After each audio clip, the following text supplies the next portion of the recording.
पिछले वीडियो में हमने नॉन रेवेन्यू ग्रुप के लायबिलिटी साइड के बारे में पढ़ा था, जिसमें कि आप देख सकते हैं capital account, loans liabilities, current liabilities and suspense account जो मेन ग्रुप्स है और उनके अंदर के सब ग्रुप्स के बारे में हमने जाना। आज के इस वीडियो में हम इससे आगे बढ़ते हैं और नॉन रेवेन्यू ग्रुप्स एसेट्स के बारे में जानेंगे। नॉन रेवेन्यू ग्रुप्स एसेट्स में जो ग्रुप्स होते हैं उसमें पहला है फिक्स्ड एसेट्स, दूसरा है करंट एसेट्स जिसके अंदर के 6 सब ग्रुप्स होते हैं, loans and advances assets, deposit assets, bank account, cash in hand, stock in hand या इसे क्लोजिंग स्टॉक भी कहा जाता है, and sundry debtors, then investment and then miscellaneous expense assets. आगे अब हम इन सब के बारे में विस्तार से जानते हैं। पहला है फिक्स्ड एसेट्स। फिक्स्ड एसेट्स ऐसे एसेट्स या ऐसी संपत्ति को कहते हैं जो लंबे समय तक प्रयोग की जा सकती है। ऐसी संपत्ति जो हम प्रयोग करते हैं, ना कि जिसमें हम बिजनेस करते हैं। अगर मैं एक बिल्डर हूं तो ये बिल्डिंग जो मैं बेचता हूं या जो जमीन मैं बेच रहा हूं वो मेरे लिए फिक्स्ड एसेट्स नहीं होगी, बल्कि वो मेरे लिए स्टॉक होगी या करंट एसेट्स कहलाएगी। तो फिक्स्ड एसेट्स वैसी चीज को कहेंगे जो हम व्यापार में यूज करते हैं लंबे समय तक, जैसे कि land, building, factories, furniture, long term equipments, ये सब। ठीक है। सो मान लीजिए कि टैली में आपको जो है आपके पास एक कंप्यूटर है, तो आप इसका लेजर बनाएंगे, कंप्यूटर अकाउंट। तो टैली में जब आप इसे बनाएंगे तो टैली पूछेगा ग्रुप, तो ग्रुप में क्या डालेंगे? Fixed assets. ठीक है।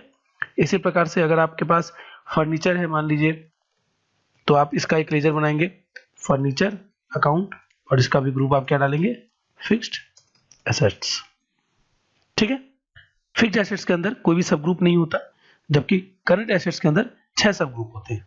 करंट एसेट्स जो है वो खुद में भी एक ग्रुप यूज किया जाता है।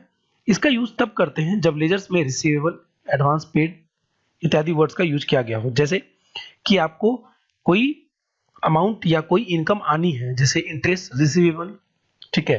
तो ऐसे जो लेजर्स बनेंगे उनको हम करंट एसेट्स में डालेंगे, या अगर आपने कोई एडवांस पे किया हुआ है, ठीक है, तो उसको भी हम इसमें डाल सकते हैं। हालांकि इनके लिए हम इनके सब ग्रुप्स को बेहतर तरीके से यूज करेंगे। सो आगे बढ़ते हैं, करंट एसेट्स के अंदर के सब ग्रुप को जानते हैं। करंट एसेट्स में पहला सब ग्रुप है डिपॉजिट एसेट्स। जैसा कि नाम से स्पष्ट है, डिपॉजिट, जब हम किसी चीज का डिपॉजिट देते हैं। तो अगला है loans and advances assets, then closing stock या stock in hand, then bank account, current and saving bank accounts, then cash in hand, and last है सन्ड्री डेब्टर्स। तो करंट एसेट्स के अंदर 6 सब ग्रुप होते हैं जो कि ये है। अब हम इन्हें एक एक कर जानते हैं। पहला है डिपॉजिट एसेट्स। डिपॉजिट क्या होता है? हम सब रेंट पर घर लेते हैं, या आपने कोई भी चीज जो है ऑफिस रेंट पर ले ली, तो इसके लिए हम 2 महीने, 3 महीने, 4 महीने का रेंट डिपॉजिट देते हैं। यह रेंट लैंडलॉर्ड के पास जमा रहता है, और जब तक कि हम उस घर में रहेंगे वह उसके पास जमा ही रहेगा। जब हम वहां पर हमारा रहना हो जाएगा, यहाँ जब छोड़ने वाले रहते हैं, तो वो डिपॉजिट या तो लास्ट मंथ के रेंट से जो है वो काट लिया जाता है, या हमें वापस कर दिया जाता है। तो एक निश्चित अवधि या पर्पस तक के लिए यह अमाउंट जो है वो इस बिल्डिंग या इस रेंट के अगेंस्ट में डिपॉजिट रहता है। तो ऐसे सब ग्रुप को हम कहते हैं डिपॉजिट एसेट्स।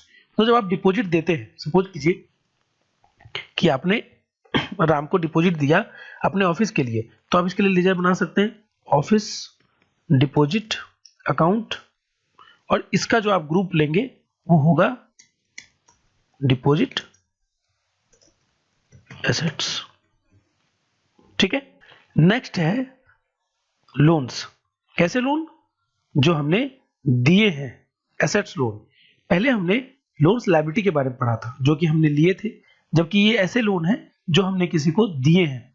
इसमें लोन के साथ एडवांस भी होता है। अगर हमने किसी को कोई लोन दिया है, या आपने कर्मचारी या किसी को कोई एडवांस दिया है, तो उससे रिलेटेड जो आप लेजर बनाएंगे उसे आप डालेंगे लोन्स एंड एडवांसेज एसेट्स में। देन है क्लोजिंग स्टॉक। क्लोजिंग स्टॉक आप समझते हैं, किसी भी खास दिन में जो स्टॉक हमारे पास है मटेरियल का, उसे हम क्लोजिंग स्टॉक कहते हैं। ठीक है। इसके बाद है बैंक अकाउंट। पहले हमने बैंक ओडी पढ़ा था, अगर आपको याद ना हो तो मैं याद दिला दूं, हमने इसके पहले लास्ट वीडियो में बैंक ओडी ओसीसी समझा था। ये क्या होते हैं? लायबिलिटी लोन होते हैं, मतलब हमने जब लोन लिया हुआ है और इनका बैलेंस भी क्रेडिट होता है, जबकि बैंक अकाउंट में ऐसे बैंक अकाउंट आते हैं जो कि डेबिट बैलेंस वाले होते हैं, जैसे कि करंट अकाउंट, सेविंग अकाउंट। ठीक है, करंट अकाउंट बिजनेस से रिलेटेड होता है, कोई बिजनेस जो है डे टू डे ट्रांजेक्शन के लिए करंट अकाउंट खोलता है, लेकिन उसमें बिजनेस का पैसा रहता है। सेविंग अकाउंट तो हम सब जानते हैं कि अंदर आप सेविंग अकाउंट को डाल सकते हैं। अगला है सन्ड्री डेब्टर्स। सन्ड्री डेब्टर्स वो होता है जिनको हम उधार में माल बेचते हैं, जबकि सन्ड्री क्रेडिटर वो होते हैं जिनसे हम उधार में माल खरीदते हैं। ठीक है, अब सन्ड्री क्रेडिटर को सन्ड्री क्रेडिटर क्यों कहा जाता है और सन्ड्री डेब्टर्स को सन्ड्री डेब्टर्स क्यों कहा जाता है, इसको जानने के लिए हम थोड़ा सा विस्तार में आते हैं। तो इसकी जर्नल एंट्री क्या हो? परचेज अकाउंट डेबिट टू अभी, यानी कि यहां अभी क्या हो रहा है? क्रेडिट हो रहा है। इसी कारण से जो परचेज जिनसे हम करते हैं उसे हम क्या कहते हैं? क्रेडिटर कहते हैं, क्योंकि परचेज की एंट्री में उस पार्टी को हम क्या करते हैं? क्रेडिट करते हैं। इसी तरह से अगर हम सेल्स की एंट्री करें तो इसकी एंट्री क्या होगी? यहां पे हम देख सकते हैं कि पार्टी को हमने क्या किया है? पार्टी को हमने डेबिट किया है। इसी कारण से जो है इसको हम क्या कहेंगे? डेब्टर कहेंगे। चूंकि परचेज में पार्टी क्रेडिट होती है इसीलिए उसको क्रेडिटर कहते हैं। इसी तरह से चूंकि सेल में पार्टी डेबिट होती है इसीलिए उसको डेब्टर कहते हैं। सन्ड्री डेब्टर्स किसको कहेंगे? जिसको हम माल बेचते हैं। अगला है cash in hand. Cash in hand को हम हस्त रोकर भी कह सकते हैं या क्लोजिंग कैश। ठीक है, तो मान लीजिए अभी आप अकाउंट्स कर रहे हैं, तो अभी के समय आपके पास जितना कैश है आपके हाथ में, जिस तरह से आप इस पिक्चर में देख रहे हैं किसने दिखाया है कि कैश इसके हाथ में है, उतना ही कैश आप कैश इन हैंड मान सकते हैं। आप ये नहीं मान सकते कि कैश आपने किसी और को दिया हुआ है या फिर कुछ कैश जो बैंक में आपने डलवाया था वो भी आप कैश जोड़ लोगे, नहीं। जितना कैश आपके हाथ में है सिर्फ और सिर्फ उतना ही जो है आप कैश इन हैंड में दिखा सकते हैं। ठीक है, सो यहाँ पे हमने करंट एसेट्स के 6 सब ग्रुप जान लिए। करंट एसेट्स के बाद आता है इन्वेस्टमेंट। इन्वेस्टमेंट मींस अगर बिजनेस कोई पैसा कहीं पर लगा रखा है, जैसे एफडी करा ली बिजनेस ने, फिक्स्ड डिपॉजिट, या फिर शेयर्स खरीद लिए या बॉन्ड्स खरीद लिए, मतलब ऐसी कहीं भी जगह जहां पर पैसा लगा हुआ है और वो इनकम उससे आती रहेगी, उसको हम इन्वेस्टमेंट में डालेंगे। सो मान लीजिए कि मेरी ऑफिस ने या मेरे बैंक से मेरे बिजनेस ने एक एफडी ले ली, ठीक है, फिक्स्ड डिपॉजिट, तो उसके हम इस तरह से अकाउंट बनाएंगे और इसका ग्रुप क्या होगा? आगे बढ़ते हैं। अगला और इस सीरीज का लास्ट ग्रुप है miscellaneous expense assets. Miscellaneous expense assets basically ज्यादा यूज नहीं किया जाता, फिर भी इसका यूज दो तरीके से किया जा सकता है। पहला प्रीलिमिनरी एक्सपेंसेस के लिए। ये क्या होते हैं? ये बेसिकली प्री ऑपरेटिव एक्सपेंस भी कहे जा सकते हैं। जब भी हम कोई बिजनेस स्टार्ट करते हैं तो बिजनेस स्टार्ट करने के पहले बहुत सारे खर्चे हो जाते हैं। ऐसे खर्चों को चूंकि बिजनेस स्टार्ट हुआ नहीं है तो आप अकाउंट्स नहीं कर सकते, अकाउंट नहीं कर सकते तो आप प्रॉपर से मेंटेन नहीं कर सकते। लेकिन चूंकि ये खर्चे बिजनेस के लिए किए गए होते हैं तो इन सभी खर्चों को एक जगह हम प्री ऑपरेटिव एक्सपेंस मान लेते हैं। अकाउंटिंग में जब आप बिजनेस चालू करते हैं तो फिर मान लीजिए टोटल जो है आपने 20 लाख रुपए खर्च किया, तो यहाँ पर एक जर्नल एंट्री मारी जा सकती है। अब ये पैसा आपके पास कहां से आया? ऑब्वियसली बिजनेस से पहले आपको कैपिटल से आया होगा, तो हम यहाँ क्या करेंगे कि प्री ऑपरेटिव एक्सपेंस डेबिट कर देंगे और जहां से ये पैसा आया टू कैपिटल अकाउंट क्रेडिट कर देंगे। तो यहाँ पे आपको एक लेजर बनाना पड़ेगा प्री ऑपरेटिव एक्सपेंस। तो ये प्री ऑपरेटिव एक्सपेंस का जो आप लेजर बनाएंगे वो किसके तहत बनाएंगे?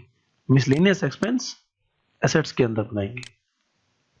ठीक है, मिसलेनियस एक्सपेंस एसेट जो है वो अपने नाम में ही अपने आप को डिफाइन करता है। कैसे? यहां पर आप देख सकते हैं दो वर्ड यूज किए गए हमने, एक तो एक्सपेंस और दूसरा एसेट्स। एक्सपेंस इसलिए क्योंकि ये खर्च है और एसेट्स ये इसलिए क्योंकि ये कुछ समय तक रखा जाएगा। कुछ समय तक रखा जाएगा मींस ऐसा है कि आप एसेट्स को कंटिन्यू नहीं कर सकते इस तरह के। जैसे मान लीजिए 20 लाख रुपए खर्च हो तो इसे 5 सालों में डिवाइड किया जाएगा। That means 4 lakh per year जो है इसे प्रॉफिट एंड लॉस अकाउंट में ट्रांसफर कर दिया जाएगा। ठीक है, प्रॉफिट एंड लॉस अकाउंट में हर साल इसे 4-4 लाख घटाएंगे और 5 साल के बाद ये खर्चा जीरो हो जाएगा। क्योंकि ये बड़े खर्च होते हैं इसलिए इसे एक बार में नहीं दिखाया जाता।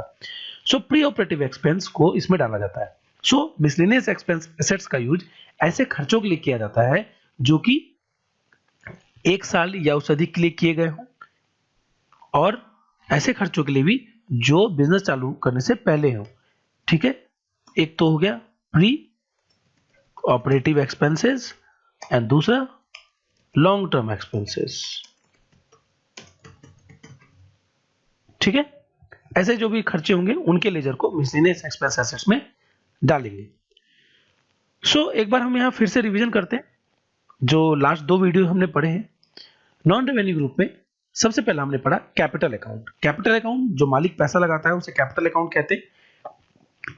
कैपिटल अकाउंट के अंदर एक और सब ग्रुप आता है रिजर्व एंड सरप्लस। देन हमारे पास आता है लोन्स लायबिलिटीज, जो हम लोन मार्केट से बोरो करते हैं उसे इसमें डालते हैं। इसके 3 सब ग्रुप हैं। बैंक ओडी, अगर आप बैंक से कोई लोन लेते हो तो आप इस ग्रुप में उसे डालोगे। अगर आप मार्केट से लोन लेते हो और बिना जमानत पर दोस्ती यारी में किसी से लोन ले लिया, पर्सनल लोन ले लिया, तो अनसिक्योर्ड लोन में आएगा। अगर जमानत पर लोन है, गोल्ड लोन या लोन अगेंस्ट प्रॉपर्टी होगी, तो सिक्योर्ड लोन कहलाएगा। Then current liabilities, day to day work से जो लायबिलिटी बनती है इसके अंदर प्रोविजन है। ऐसे खर्चे जो ड्यू हैं, अनपेड हैं, उसको इसमें डालेंगे। जो भी टैक्सेस रिफंडेबल है, मींस आपको जो है अपने जेब से नहीं देना होता है, उनसे रिलेटेड लेजर्स को इसमें डालेंगे। जिनसे हम माल खरीदते हैं, संडे क्रेडिटर्स, उसको इसमें डालेंगे। देन सस्पेंस, अगर हमें पता ही ना हो कि जो बिजनेस हुआ है या जो ट्रांजैक्शन हुआ है वो किससे आया हुआ है, तो उसके नाम से हम एक प्रोविजनल लेजर, कुछ समय के लिए एक लेजर क्रिएट कर सकते हैं और उसे इसमें डालेंगे। ध्यान रखें कि सस्पेंस कोई भी अकाउंटिंग ग्रुप नहीं है। सो बैलेंस शीट बनाने से पहले, प्रॉफिट एंड लॉस बनाने से पहले इसे क्लियर करना पड़ेगा। देन ब्रांचेस डिवीजन, आप अपनी ब्रांचेस से जो भी ट्रांजैक्शन करते हो तो उसके लिए उनके नाम से जो आप लेजर क्रिएट करोगे उसे इसमें डालोगे। सो ये है लायबिलिटी पार्ट। अब आते हैं एसेट्स पार्ट पे। पहला है फिक्स्ड एसेट्स। ऐसे एसेट्स जो हम लंबे समय तक यूज करते हैं, बिजनेस के लिए यूज करते हैं, न कि उससे बिजनेस करते हैं। ठीक है, उसे फिक्स्ड एसेट्स कहते हैं। डे टू डे वर्क्स में कुछ जो है एसेट्स और बनते हैं जो फ्लक्चुएट होते रहते हैं, जिनका बैलेंस तेजी से ऊपर नीचे होता रहता है, उसे इसमें डाला जाता है। इसमें पहला है लोन्स एंड एडवांसेस एसेट्स। ऐसे लोन या एडवांस जो हमने किसी को दिए हैं। डिपॉजिट एसेट्स, घर या किसी भी चीज के लिए रेंट पे रहने या किसी कारण से कुछ ऐसा पैसा किसी को दिया जाना जो कि उस कार्य के खत्म होने या किसी निश्चित अवधि के बाद हमें वापस मिल जाएगा, इसमें डाला जाएगा। बैंक अकाउंट, सेविंग और करंट अकाउंट को हम इसमें डालेंगे। कैश इन हैंड, जो आपके पास कैश अवेलेबल है, ठीक है, उसे आप इसमें शो करेंगे। स्टॉक इन हैंड या क्लोजिंग स्टॉक, जो स्टॉक आपके पास अवेलेबल है। सन्डी डेब्टर्स, सन्डी क्रेडिटर का ऑपोजिट। सन्डी डेब्टर्स होता है कस्टमर के लिए, जो भी आपके कस्टमर्स है उनका लेजर आप इसमें बनाएंगे। देन इन्वेस्टमेंट, अगर आपकी कंपनी ने, आपके बिजनेस ने कोई इन्वेस्ट किया है एफडी में या किसी शेयर्स में, बॉन्ड्स में, तो उससे रिलेटेड लेजर आप इसके अंतर्गत बनाएंगे। एंड लास्ट है मिसलेनियस एक्सपेंस एसेट्स। ऐसे खर्चे जो लॉन्ग टर्म के लिए किए गए हों या बिजनेस से चालू करने से पहले किए गए हों, उन्हें इसमें डालेंगे। सो अभी तक हमने जो है इन ग्रुप्स को देखा। अगर आप यहाँ इन ग्रुप्स को गिनते हैं तो जैसा कि मैंने आपको पहले बताया था कि नॉन रेवेन्यू ग्रुप्स टोटल कितने होते हैं, 22। ठीक है, तो ये 22 ग्रुप्स हो गए। अगले वीडियो में हम अदर 6 ग्रुप्स जो रेवेन्यू ग्रुप्स होते हैं उनके बारे में जानेंगे। So till then, thank you.